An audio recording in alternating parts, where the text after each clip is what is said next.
My stepdaughter said, I'm just her mom's husband, so I stopped paying her tuition, changed the locks, and told her father she was his problem now. No one protested.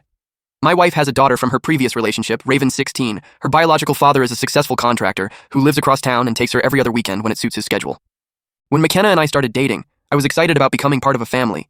I'd been single for years, focused on building my consulting business. The idea of having a stepdaughter felt like getting the family life I'd put on hold. I thought being a good stepdad meant opening my wallet without always available, always providing always patient private school tuition at $15,000 a year, absolutely new iPhone, when hers cracked, of course. When Raven wanted to attend that expensive summer theater camp, I wrote the $3,500 check without hesitation. When she backed into a neighbor's mailbox with the car I bought her, I handled everything and never mentioned it to her mother. But being acknowledged as family, that was apparently too much to ask from day one after the wedding. "You're not my father," became Raven's favorite phrase whenever I suggested anything. When I'd ask her to turn down her music at midnight, she'd say, "You're just mom's husband." When I'd remind her about curfew, she'd roll her eyes and text her bio dad that I was being controlling.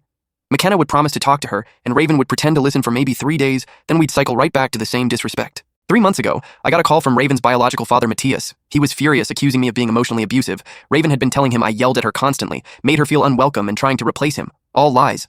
Matthias threatened to take McKenna back to court for full custody unless Raven got what she wanted. When I confronted Raven that evening, she just shrugged. I needed $3,000 for spring break, and he wouldn't give it to me unless something was really wrong. She got her money.